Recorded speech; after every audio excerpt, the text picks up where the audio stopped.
আসসালামু আলাইকুম। আশা করি আপনারা সবাই ভালো আছেন, আমিও ভালো আছি আলহামদুলিল্লাহ। আজকে আমাদের চাঁপাইনবাবগঞ্জের আরেকটি বিখ্যাত ক্ষীর রেসিপি নিয়ে এসেছি। এটা আমাদের দিকে খুব শীতের সময় বা গরমে সব সময় রান্না করে। শীতের সময় বেশি জমিয়ে খাওয়ার জন্য রান্না করে, রাতে রান্না করে রেখে দেয়, বাটিতে তুলে জমে যায়। সেই ক্ষীর সকালবেলায় ঠান্ডা ঠান্ডা খাই। আমি গরমকালেই রান্না করলাম, সবই শীতকালে খাবো তো গরমে কি খাবো।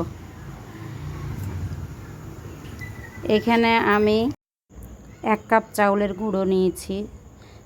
সেই আটাটাকে ভালোভাবে ডো বানিয়ে নিব। স্কিপ করে দিলাম কারণ ভিডিও বড় হয়ে যাবে, তাই আমি অল্প অল্প পানি দিয়ে একটা ডো বানিয়ে নিয়েছি। ডোটা বানা হয়ে গেলে এখান থেকে লিচি কেটে ছোট ছোট করে আটা নিয়ে আইখা বানিয়ে নিব।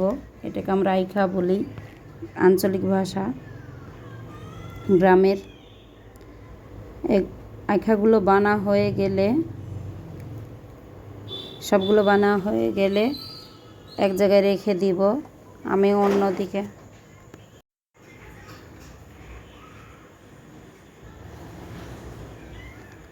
আইখাগুলো আমার বানা কমপ্লিট। অন্যদিকে একটি পাতিলে আমি ভাতের যেটা চাল, সেই চাল নিয়েছি 1 কাপ। এটা প্রেসার কুকারে সিদ্ধ করে নিব একটু তাড়াতাড়ি রান্না করার জন্য। এখানে দিয়েছি 2টা তেজপাতা, 4টা এলাচ, 4-5টা লং, 2 টুকরো দারচিনি দিয়ে চালটা সিদ্ধ করে নিয়েছি।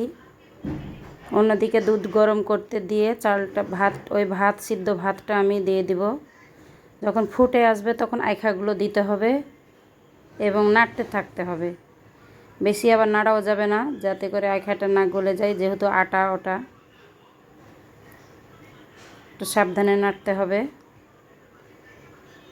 যখন চালটা তো সিদ্ধ আছেই, আটার আইখাটা যখন সিদ্ধ হয়ে যাবে তখন দিতে হবে গুড়।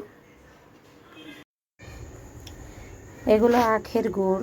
এখানে খেজুরের গুড় দিয়ে রান্না করা যায়, কিন্তু আমরা একটু আখের গুড় দিয়ে ক্ষীরটা পছন্দ করি। গুড় দিয়ে ছোট ছোট করে গুড় কেটে নিয়েছি। এখানে গুড়টা গলে গেলেই পায়েসের সাথে মিশে গেলে পায়েস রেডি। আমার পায়েস রান্না অলরেডি হয়েই গেছে। এটা খেতেও অনেক সুন্দর লাগে, খেতে স্বাদ ও ঘ্রাণ বাড়িতে ভরে যাবে একদম। দেখুন পায়েসের কালারটা কত সুন্দর হয়েছে। গুড় অবশ্যই ভালো নিতে হবে, নুনতা গুড় থাকলে। আমি এখানে 1 চিমটি লবণ ব্যবহার করছি। গুড়টা যদি নুনতা হয় তাহলে লবণ দিবেন না, আমরা আবার মিষ্টিতে একটু লবণ দিই। হয়ে গেছে আমার ক্ষীর, আইখা দিয়ে গুড়ের ক্ষীর। আজ এ পর্যন্ত, ভালো থাকবেন।